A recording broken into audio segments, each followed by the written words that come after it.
يا إخواني، الله عز وجل ما أوجدنا في هذه الأرض إلا من أجل أن نوحده، أن نعبده. الله عز وجل يقول: وذكر فإن الذكرى تنفع المؤمنين.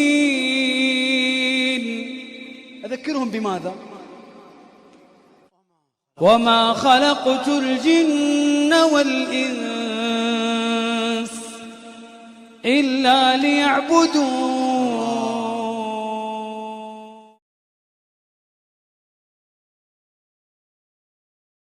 Any brother?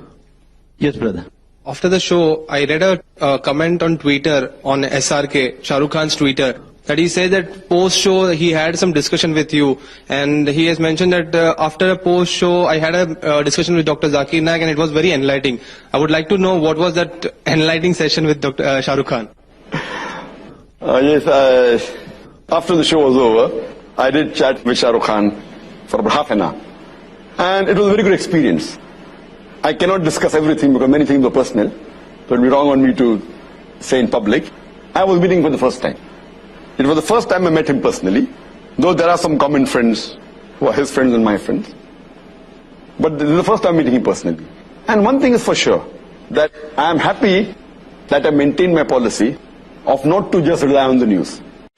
But before the show, and which everyone may be aware, that it comes in the media, many people, many of my friends have told, Shahrukh Khan is not a practicing Muslim and he's not happy to be a Muslim, and he normally gives comments against Islam and he does this and that. I personally have not heard it personally on the television. I have not heard, because I watch television very little.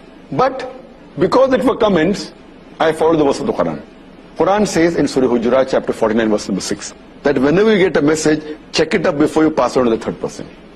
The same thing what I use, whether anyone asking comment, like Barakhadat asked me on Osama bin Laden, I said I don't know. Same thing, even though hearing negative comments on Shahrukh Khan, I always said Allah Alam.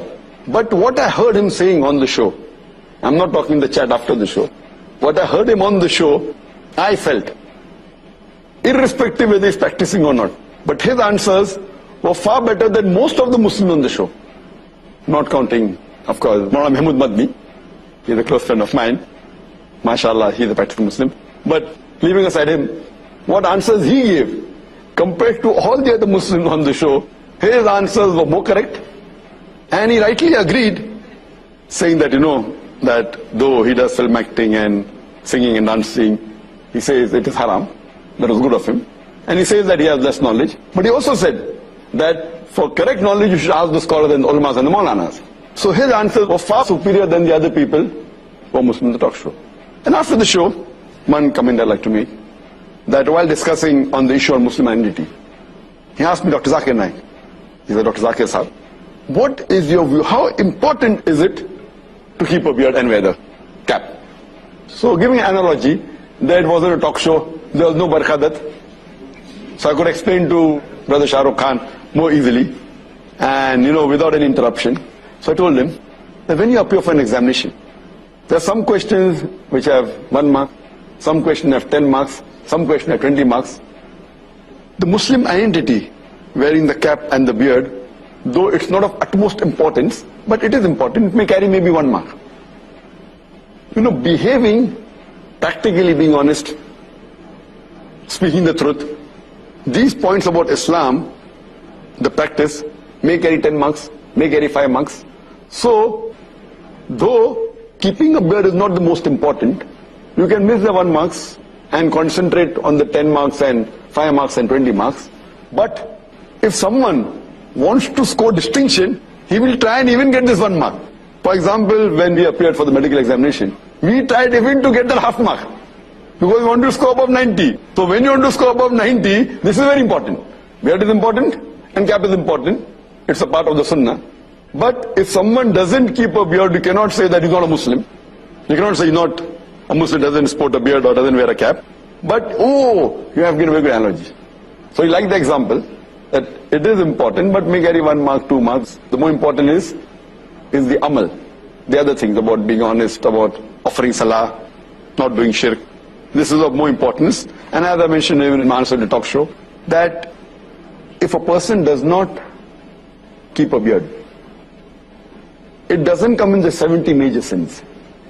You know, there is a scholar by the name of Imam al-Dhahabi, and he has listed the 70 major sins in Islam. First being the shirk, then being murder, going down the line. But the beard doesn't appear. That does not mean it's not a sin.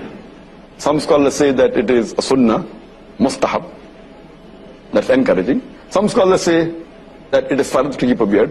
But whatever it is, no one puts it in the major sin.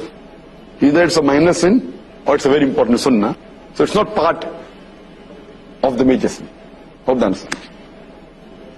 إن أعجبك الفيديو لا تنسى الضغط على زر الاشتراك والإعجاب وترك تعليق أسفل الفيديو، ولا تنسى أيضا مشاركة مقطع الفيديو مع الأصدقاء.